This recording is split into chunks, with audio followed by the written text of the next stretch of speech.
Welcome to A Pair of Bookends, the book club you can carry anywhere. We are your hosts and hopefully your new bookish pals. I'm Hannah MacDonald. And I'm Lydia Clare. Here we are with another exciting instalment to our debut Spotlight series, where we shine a light on our favourite new authors and their debut work. Today we are chatting to the amazing Imogen Crimp about their incredible debut novel, A Very Nice Girl. Imogen Crimp is a writer from London. She studied English at Cambridge, followed by an MA in Contemporary Literature at UCL, where she specialised in female modernist writers. After university, she initially trained to be an opera singer at a London conservatoire before committing to her calling as a writer and spoiling us all with this fantastic debut novel. Imogen, welcome to A Pair of Bookends. Thank you for inviting me. So we always like to start our interviews by putting you on the spot and asking you, what are you currently reading? Okay, so I'm currently reading The Blackwater Lightship by Colm. Toibin, I think I've said his name right. I have actually just this very week had my Irish citizenship confirmed, courtesy of my Irish grandmother. I know. So I'm doing a little like Irish writer session. I've never actually read anything by him before, and I'm absolutely loving it. I'm about halfway through. It's about a woman called Helen who lives in Dublin. She's married, she's got 2 children, and at the beginning of the novel, she finds out that her brother is dying of AIDS, and he hasn't told anyone in the family that he's got AIDS. And so then she has to go and tell her grandmother and her mother that he's ill, and you kind of gradually discover that the family are estranged from each other. So it's absolutely wonderful. It's his writing is beautifully spare, but has so much kind of emotional depth and richness behind it, and he just writes wonderfully about complexities of family relationships and family secrets. So I'd really, really recommend it.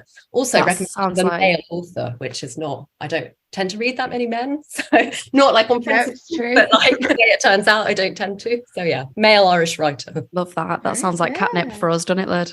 It does indeed, yes. It's written down. Although, am I mentally stable enough to read that book right now? I don't know. I feel like that's a book that'd make me cry. It's quite devastating, but it's kind of beautifully understated as well. Yeah, it's really, really brilliant, I think. Oh, I love that. So as this is a debut series, I'm just so excited that we've managed to get you on for this. We've already told you that we were obsessed with this book, but this is a debut series and we are both performers. So this was quite a relatable reading experience for us, I would say. And your journey into training as a singer and then your journey into writing is obviously quite different to a lot of writers that we've spoken to. So could you tell us more about the journey into getting your debut published and what that was like, kind of moving away from training to be a singer? Yeah, I mean, so in a way, like training to be a singer was a little bit of a wild card for me, to be honest. So I'd always wanted to be a writer. Like ever since I was little, I was completely obsessed with writing, and that was absolutely my plan for what I was going to do. And then when I went to university, like you said, I did English at Cambridge, arrived at university, was like instantly totally thrown by this like madly pressurized environment, and all of these people around me who like, you know, already had novels published and like that kind of thing. I'd like done my, you know, like my little bits of like short story writing and stuff, and I like really didn't feel that confident about it, and I basically just stopped writing completely at that point. But I also did like a lot of music and sang in the choir there. So sometime around the end of my time at university, I sort of had this idea. I was like, I'm going to be an opera singer, even though I loved singing, but I wasn't really a performer in that sense, you know, like I wasn't really a stage performer. So it was potentially a bit of a strange decision, but I went to music college a couple of years after university, and just again, like instantly, kind of like my experience at university, just found it such an overwhelming experience, like being in that very, very competitive environment with a lot of people who'd done singing for a lot longer than me and studied it at undergrad. And actually very quickly at university at music college, and this really fed into my writing of the book, I started to experience really bad stage fright. So after about, I don't know, like a term at music college, I found just performing the most crippling, terrifying thing, and actually like started losing parts of my range and that kind of thing. So yeah, I tried to kind of battle on for a little while, but it became clear quite quickly that I was like not ever going to make it as a singer, because I just couldn't get past that, you know, and it was such a terrifying experience. So yeah, well, after I left college, I was meant to stay for a couple of years, and I ended up leaving after a year. And after I left, I really just had absolutely no idea what I was going to do. And that's when I went back and did a master's, because I kind of remembered, even though I'd actually basically stopped reading as well completely. And I remember that the kind of like the last time I'd really connected to something was like literature and writing and reading. So I went back to do a master's, kind of with the vague idea that I might eventually become an academic. And yeah, I just wanted to reconnect to that thing that I'd loved. But while I was doing it, I started writing. And I really started writing, I mean, without any thought that I was going to be published, or any thought that what I was writing was a kind of, you know, like a coherent piece in any way. I was just sort of writing bits for fun. And I ended up writing a whole book that then didn't get published, that I sort of tried to get published, had a bit of interest in. It didn't quite work out, feeling really miserable by this point. I'd done one creative career I'd like failed at. And then I was trying another one, and I was like failing at that. And I was like, God, what am I doing for my life? I'm like headed, I nearly like I've like just totally wasted this past decade.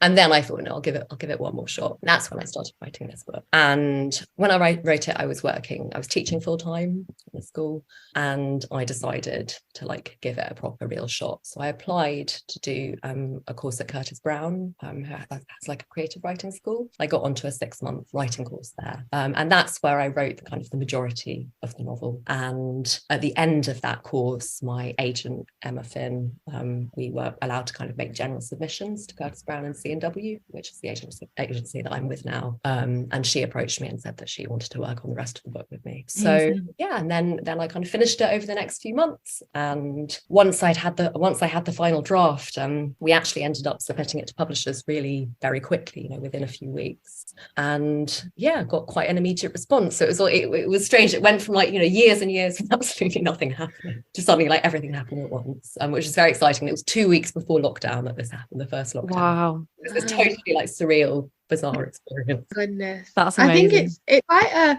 what we found with interviewing a lot more debut authors is that's not an uncommon situation.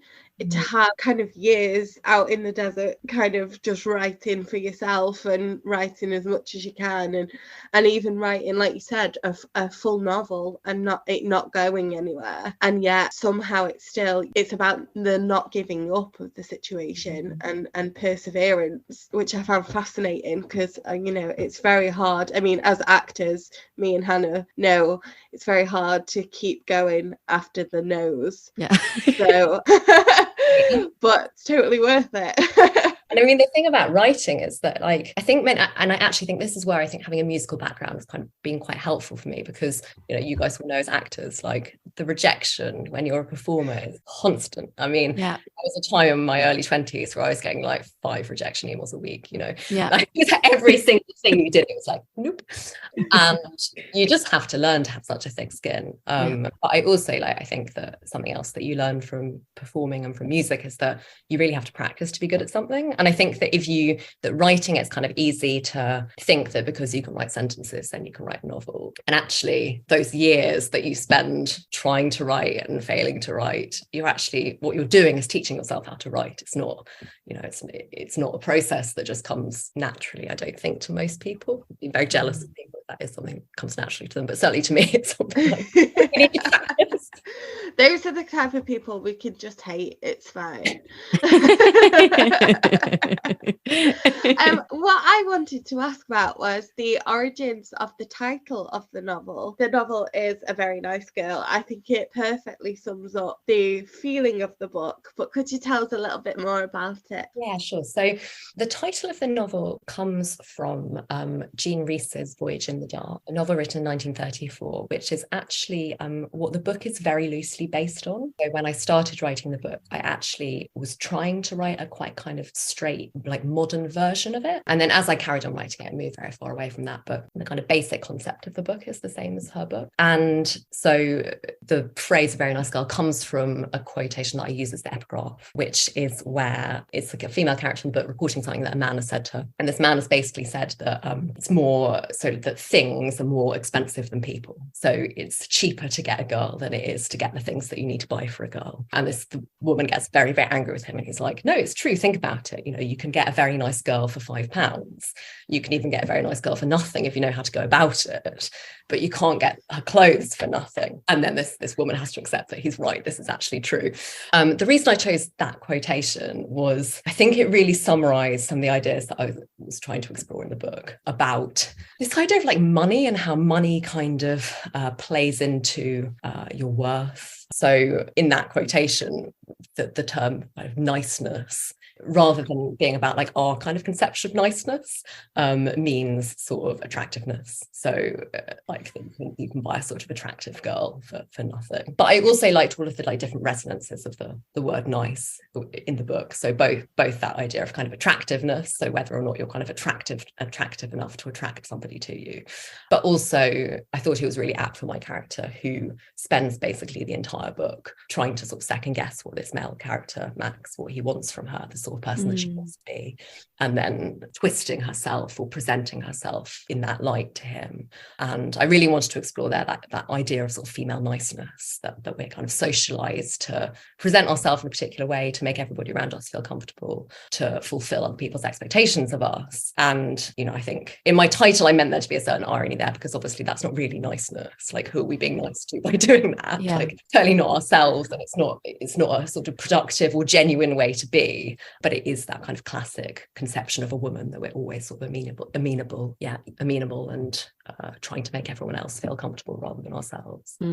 Yeah, they love to cram us in a box and have us be the nice, polite, good girl. Yeah.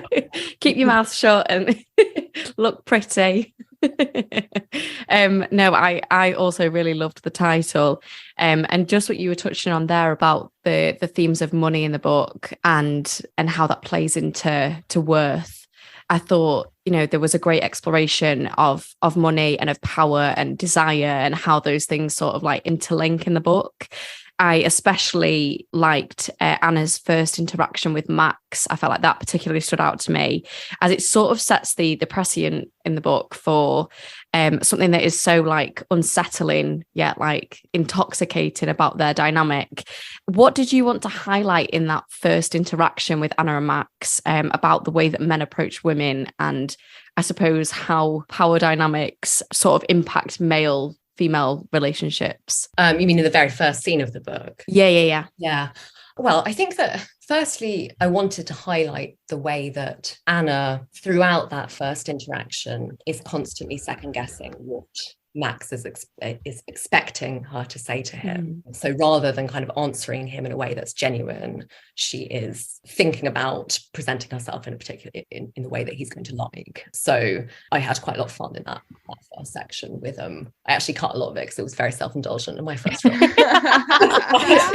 It's quite a lot of fun in the first section where he asks her to tell him about herself.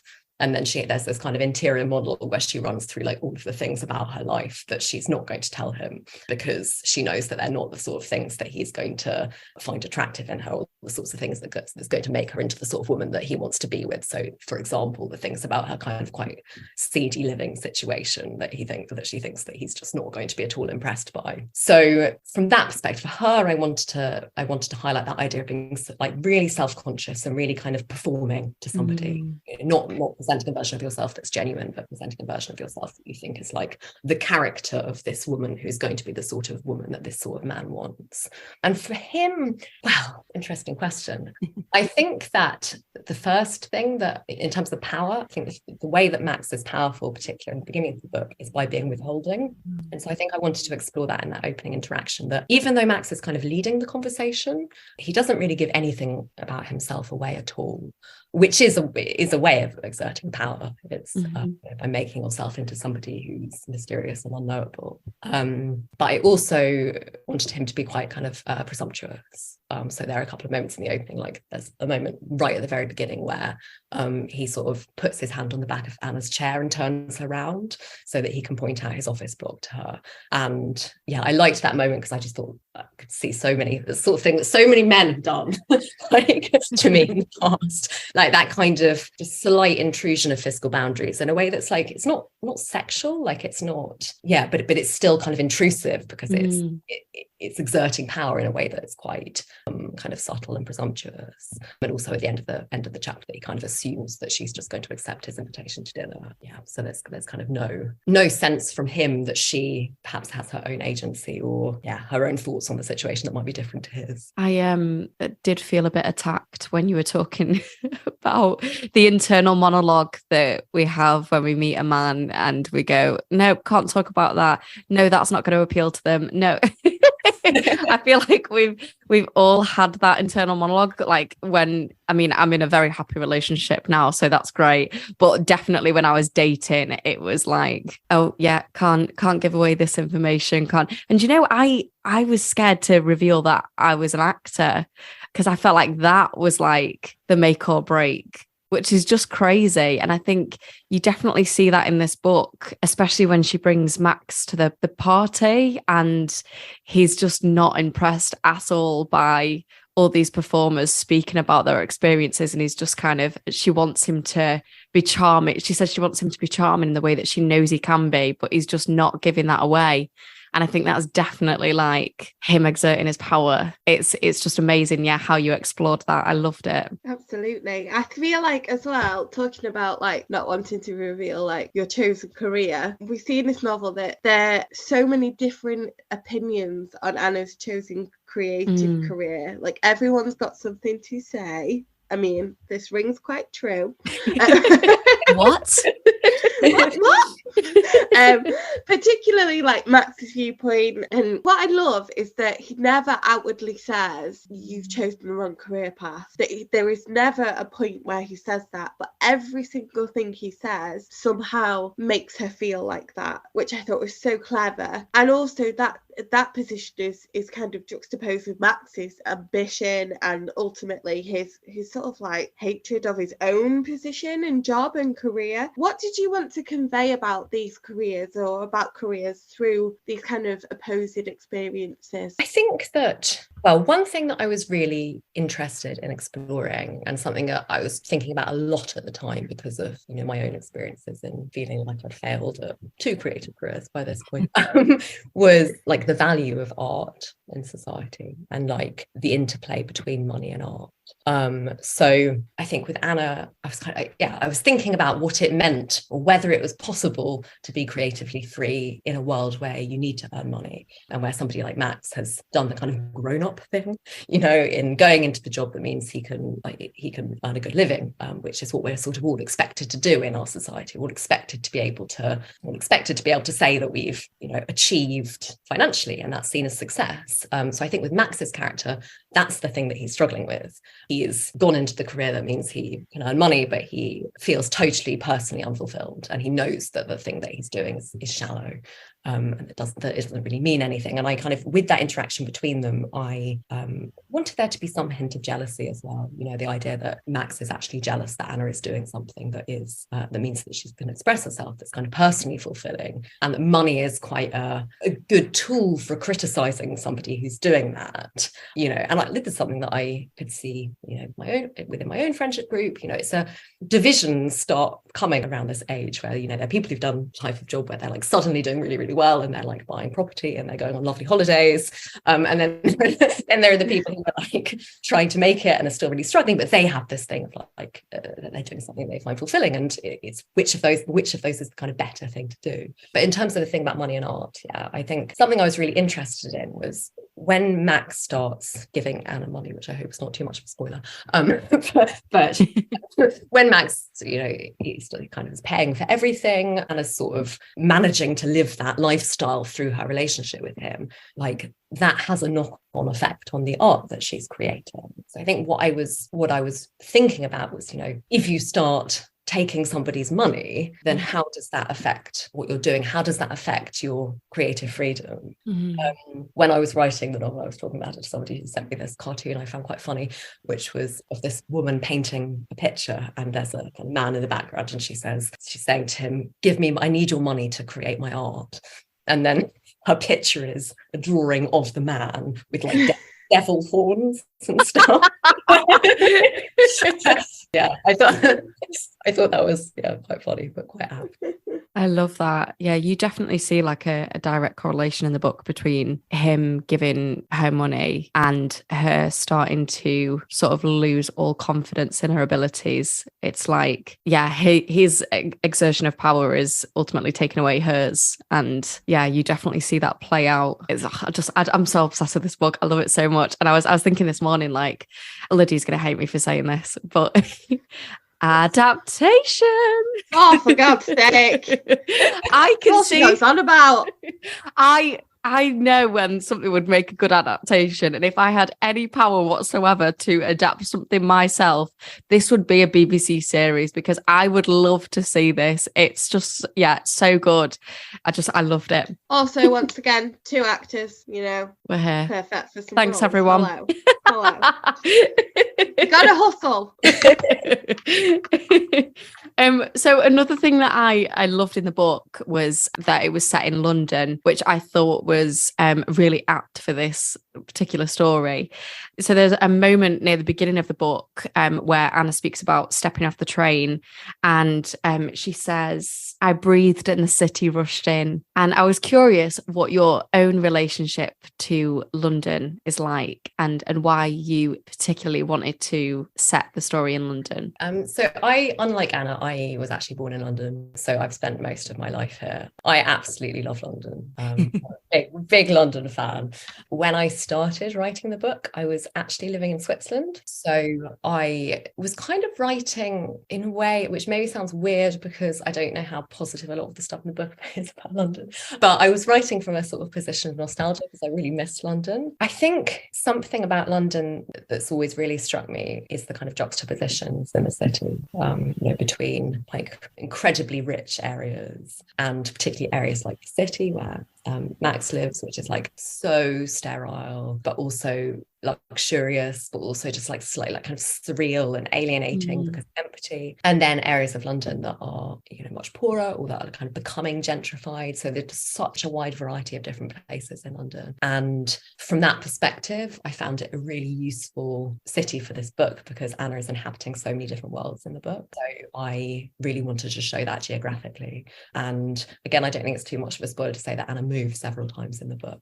And through that, I was really thinking about her journey as a character. So like the kind of different places, the different locations that she moves to in London are kind of symbolic of the changes that are happening in her life.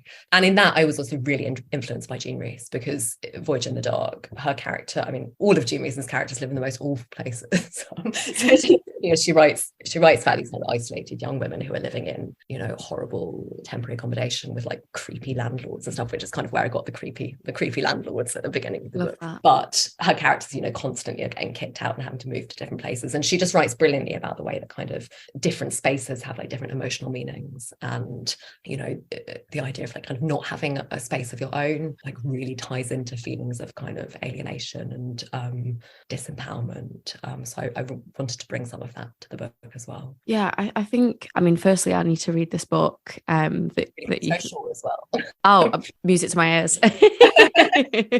I think, you definitely, what I've seen, I mean, I've lived in Manchester for most of my life, but what I've seen from a lot of my actor friends that have moved to London or moved there and then decided they need to move away is how much they come to, if they don't immediately become successful in their chosen creative career, they start to resent the space that they're inhabiting. Like they start to resent like the fact that they're having to live in this dingy little flat in London, and they see that as like it's their career's fault that they are in this miserable position. And I think you definitely get a sense of that with Anna, which I really loved. And you're also on the doorstep of all these like incredible cultural institutions, and Yeah. if you're trying to, you know, make it in the opera world, and then you've got the opera house just down the road, you're living in like shitty like shared flat somewhere, and you know you tormenting you. You can't afford a sandwich, like it's very difficult. Absolutely. And I feel like anyone that's been a student and has lived in a student house or has shared a space with siblings or anything, you just the amount of daily struggles it creates having to share your space with someone, like that, it chimes so true. It's just how you like yourself. I think it's so, you know, so it really affects that. Absolutely. I think some of my favourite interactions in the book were between Laurie, Anna and Matt, so the trio. They have kind of a fractious dynamic, and it was fascinating. It produced some absolutely brilliant comedic relief in moments.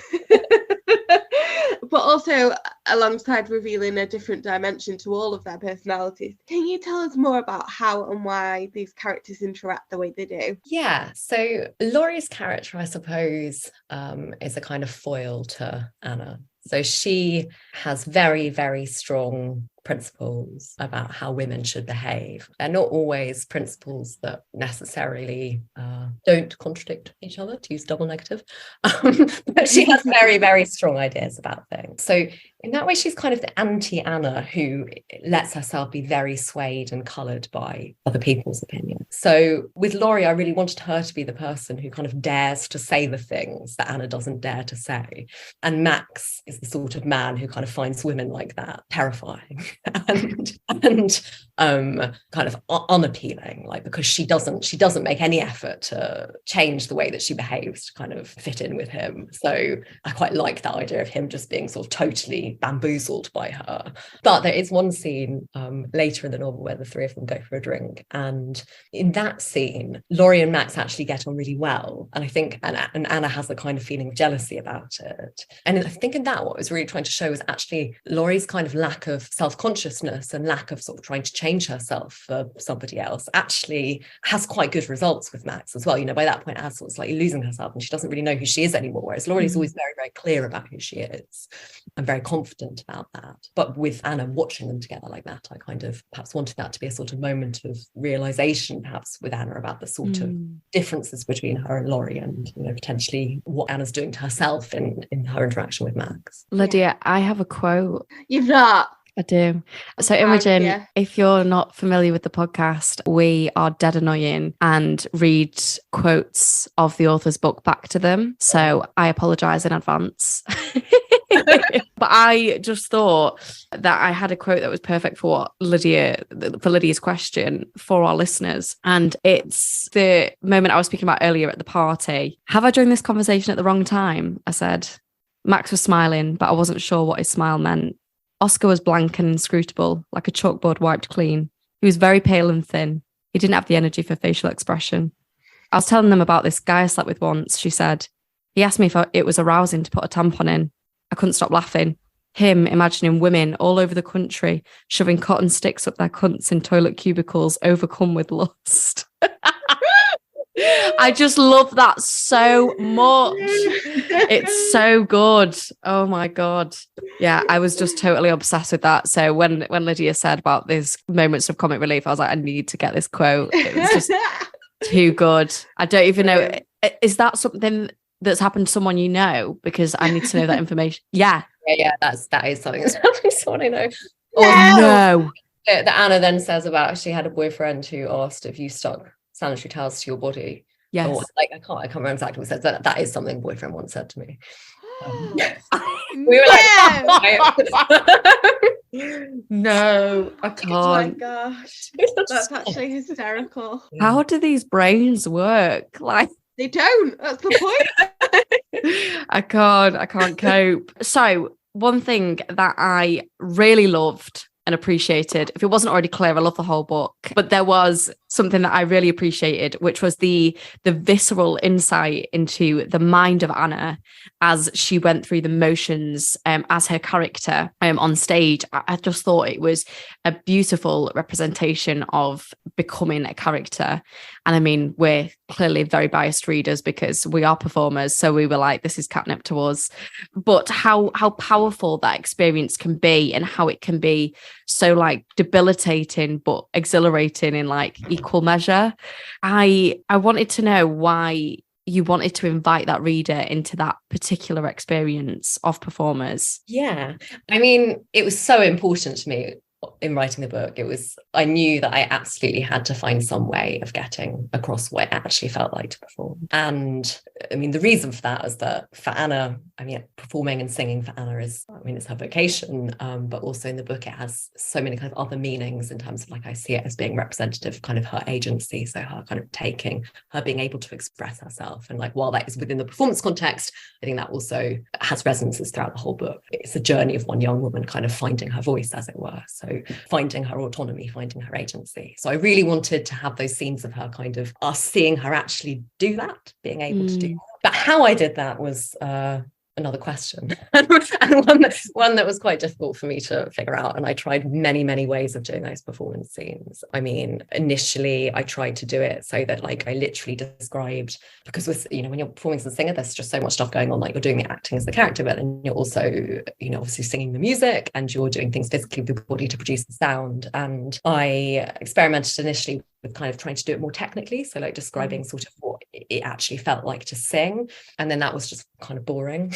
And then I did it where I kind of did it in the third person, so it was almost like you were the audience, and I kind of described the experience of her on the stage. So I had this and then I kind of liked that, but I felt it was totally wrong because it was objectifying her, and I was trying to do the opposite. And I was just really stuck. And then what I did was I watched like a video on YouTube of somebody doing Manon, which is the first one that I treated in this way. And while I was watching it, I just sort of free typed while she was singing to kind of describe the scene. And that's sort of where it started.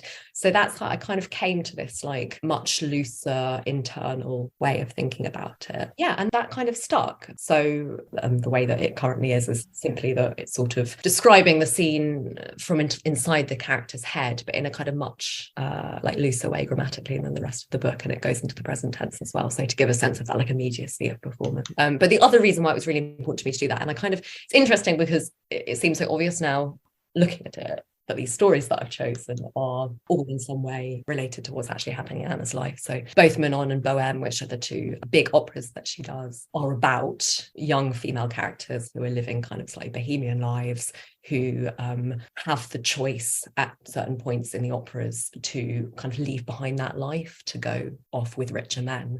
And yeah, they have kind of those themes about, like, you know, money and art and means to be a young person and love. So yeah, it seems kind of obvious now, but actually when I first struck on those operas, that wasn't quite such an obvious connection to me. I don't know why. But as I was working on those scenes, it became like gradually I was like, oh right, here we are. So this is really useful. And so I also use those performing scenes to kind of draw out some of the other themes in the novel. So Anna is kind of, even though it's not explicit, it's nowhere near this direct, but she's sort of reflecting on the other things that are happening to her with Max while she's doing those performing scenes. I loved those scenes. I loved them so much. And I think I kept annoying Lyd by messaging her, being like, oh my God, I'm obsessed, and just sending like pictures of pages in the book. And she was like, okay, I'm reading the same. Page 621. She's like, I'm reading the same book. Leave me alone. Stop spoiling it. Yeah, I have to say, I've never, in my experience of reading many a book on actors' experiences, performance experiences, I've never seen it written so well, so accurately. That feeling of becoming a character, and also still there's a little bit of you. I always say it's like your actor brain shrinks and it goes into the back of your head. She's still there, but she's making sure you're going in the right place and picking up the right glass and saying the right words, but the rest, you know, you let go. And I think it's just so fantastically done. It really is. And also, I think on the opposite side of that, you do write about stage fright with such, and I mean, now that I know it's come from personal experience, I can see why it feels so real. Do have a little quote. just you know, it's me, so I'm gonna obviously, so, you know, we're gonna have to just cope with that. But yeah, this is I think one of the most accurate and brilliant representations of stage fright I've ever read. I took a couple of breaths, tried to relax into the familiarity of the practice room. This wasn't a frightening scenario. We'd spent hours together in this room working on my voice, and Angela had heard already everything it could do. There was no reason to be scared. She ran me through some exercises. At first it was okay, and she made reassuring noises while I sang. Fine, good, this sounds great. But then I started to think about the people walking past the practice room, how bad the soundproofing was because the building was listed, and how they could all hear me, imagining ears pressed against walls and eyes at window slits to watch. I tried to get back inside my body, inside my voice, to study the quiver in the sound, to imagine the breath as an expanse of water in the dark, its surface unrippled. But I couldn't make myself see it.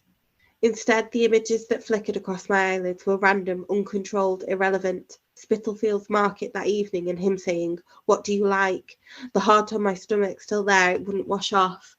The earrings I was wearing, the ones he'd given me, like 2 lanes of traffic, these images on one side and on the other the sound, me scrutinising each note as it came out, turning back to look at it, to think, why wasn't that right? What was wrong with it? And Angela wasn't saying anything now. She was just looking at me, and then there was the thickness to the voice, something between my throat and the sound, and I couldn't dislodge it, and panic descended on me like a persistent rain, so light at first you barely notice it until you're soaked, and I stopped. I mean, that's just, yes. Like, I have to say, I've never experienced stage fright within itself. However, I used to have a real problem with a quivering voice, a real issue with it, where I felt fine. I felt I was fine, and my voice betrayed me. And I'd be like, no. And it took me a long time to get that technique down to be able to stop that from happening. And it really resonated with me, that feeling of like, oh my gosh, there are people listening. And the minute you hear it in your own voice, you're like, oh my gosh, and now everyone can hear that I'm upset. And it just snowballs. I mean, stage fright can be so debilitating, and how Anna experiences it and deals with it, it just felt so truthful. I mean, I understand that you've had the experience yourself, but why did you want Anna to have this experience? Well, I think that the reason why it worked kind of narratively in the book was I wanted her to start as somebody who was kind of reasonably confident in her singing, so who saw herself as having a talent, who saw herself as having a voice, and then to have that gradually be unpicked over the course of the book through the relationship with Max, really, and through the idea of that if you start to listen to what other people think about your career and what you're doing, that kind of undermine your sense of self. I think the thing about stage fright, and I think I touched on it in that extract, is that it happens when you sort of separate yourself into 2 people, and when you have the person who is kind of doing the singing, and then you have the person who is standing outside and judging. And if you're a singer, once you've done that, you've really had it, because you have to be thinking forwards. So you can't be looking and, if you're scrutinizing a sound that you've already made, then you're already too late because you're already behind it. So, yeah, I think my description of stage fright in the book, my own experience of stage fright, was that thing of being split in 2 and having the kind of performing side and then the judging side, and then them not being able to go together, not being able to get rid of the judging side to be the pure existing animal performing side, which, as I'm sure you know from performing, it's probably the same with actors, but when it's happening, it feels instinctive, it feels natural. It's only when it's going wrong that you're standing outside and at what you're doing. And so I suppose the stage fright in the book kind of mirrors the relationship with Max, because even though Anna's kind of always a self-conscious person, always somebody who's kind of trying to change herself to fit in with what other people want her to be, that becomes more extreme as the book continues. So she splits more and more into these two different people, the kind of person living and then the person judging and trying to change. And she has to learn to integrate those two ideas and sort of silence the judging part in order to kind of fully find her voice. Love that. That whole scene that you just read, Liz, it's just like anxiety inducing. It really is, honestly. I don't get stage fright, but I always say how strange it is. Like, it's so hard to describe it to somebody that isn't a performer. The moment before I go on stage, I am so anxious and jittery. I can't think straight. And I'm like, why do I do this? I'm never going to do this again. I'm never going to be in a show again. I'm never acting again. I don't want to have this experience ever again. Like, I'm out, and my brain sort of checks out, like, what is happening? Why am I putting myself in front of all these people? And then I step out and it's like something else takes over and I'm completely fine, but I just can't seem to shift the mindset that I have directly before I go on stage. And yeah, I just thought, like, how you did that was just perfect. And yeah, like I said, it's very anxiety inducing. Loss of control and stage fright. I think that's what the really scary thing. One of the other really scary things is the thing of like not being able to stop. You're on stage, you can't stop, but you're totally out of control of what you're doing. And I think that's also something that Anna is experiencing in her personal life as well. It's things that are happening completely beyond her control, but she kind of has to carry on with the performance, and that's a terrifying experience. I remember when I was at uni and we did a performance, like a public performance, and my friend came to watch, who was an actor, and he's a few years older than me, and he's one of those friends that will always be honest with me, even if it like hurts, but said in the most like loving way. And he said to me after the performance, he was like, so for context, I was in the first scene, sat on the stage, and the lights come up and I'm sat reading this leaflet. And he was like, yeah, you were quite nervous at the start, weren't you? And I was like, no, it was fine. He went, Hannah, the paper was shaking. Holding things on stage is always the worst. Horrible. So one thing I really wanted to ask you about before we let you go is a thing in the book that I really loved, and I am a sucker for mother-daughter relationships in stories, and I found Anna's dynamic with her mother particularly interesting because it was quite an odd dynamic. I hope you don't mind me saying that. But the sort of the protectiveness sort of borders on controlling. And I think, we've talked about control a lot in this book and how that sort of shows up in Anna's different relationships. But I think especially with her mother, how did you feel the suffocating environment of a childhood home sort of impacts Anna later on in life? Yeah, it's an interesting question. I think that it impacts her life in a number of ways. I think one of those ways is through performing. So I think that something that I was thinking about with that kind of very stifling, claustrophobic environment of her family life was that Anna is somebody who's kind of desperate to escape and also desperate to kind of find some way of self-expression. There's a line in the book at the end of when she visits her parents where she talks about how she only realized when she started having singing lessons as a teenager that previously when she breathed, she never got the air down all the way, and then she'd been holding her breath at home. So I was really thinking with that about the idea of like growing up in that sort of environment with a very anxious, quite controlling mother is a hugely kind of stifling experience for somebody who like, a young woman who then doesn't learn to find herself or do the things that she wants to do or express herself out of fear. So yeah, I think certainly the kind of performing element, the idea that Anna then wants to be on stage and she wants to sing, which is such a kind of big, expressive, loud thing. I saw that as a kind of backlash against the mother. And yeah, and in the kind of the way that her mother now views her life in London, I think, I had like so many friends in singing whose parents had similar attitudes to this, the whole oh, you could become a doctor in that time, why don't you do something sensible? Why don't you move back here?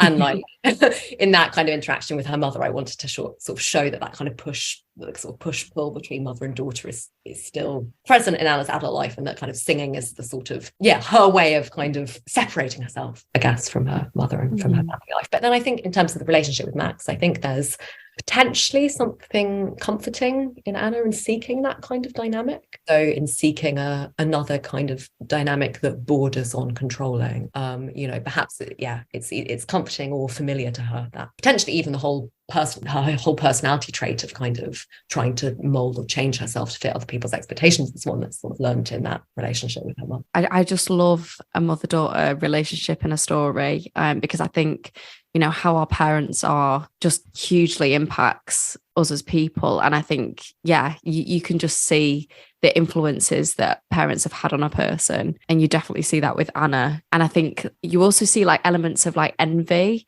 that aren't totally explicit, but it's like under the surface.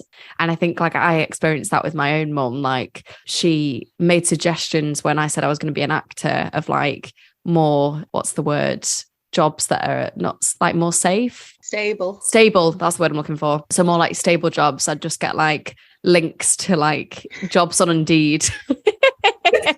Like, have you seen this? They're looking for graduates of like creative stuff. Your drama degree could come in handy for this. And I'm like, no, Mum, I'm gonna be an actor, sorry. Like and it's almost that like I was kind of the bold one that wanted to have this creative career. But when she was younger, she just went and got a job for the money. And, it was an easy thing to do.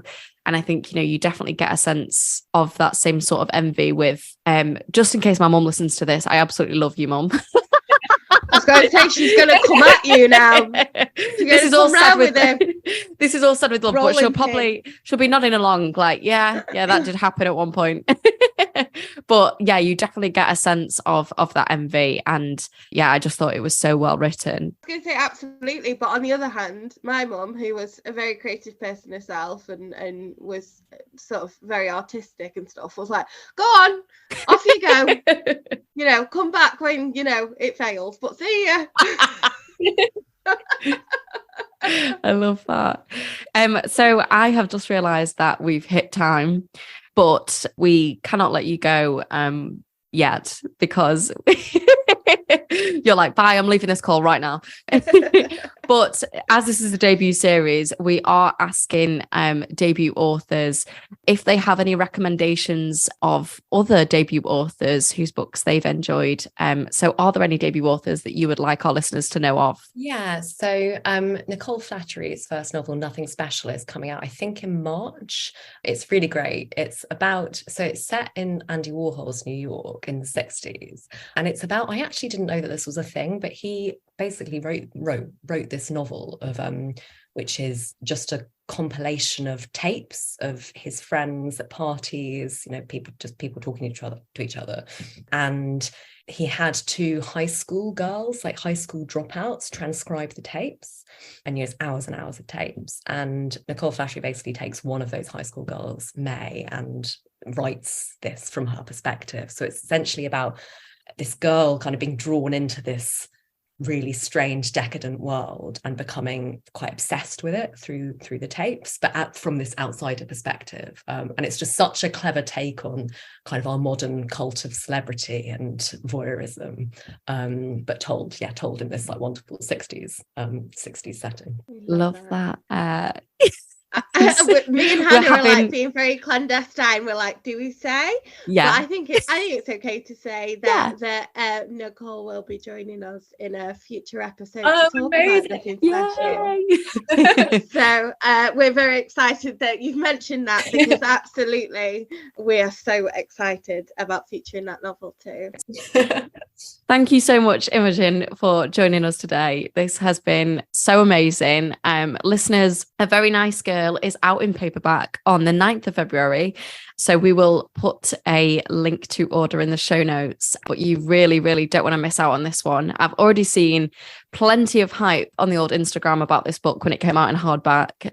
But if you haven't read it already, guess on it, because we just absolutely loved it. It was one of my favorite reads of last year. So yeah, you need to read it.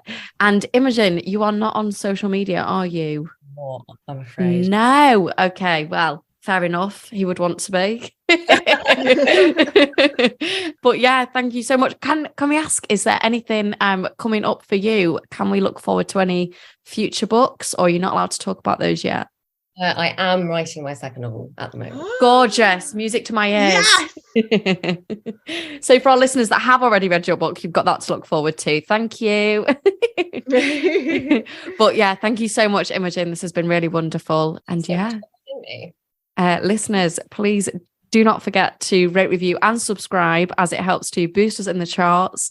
Please go buy this novel if you haven't already read it. And if you would like to follow us, you can do so at A Pair of Bookends Pod on Instagram and at Pair of Bookends on Twitter and TikTok.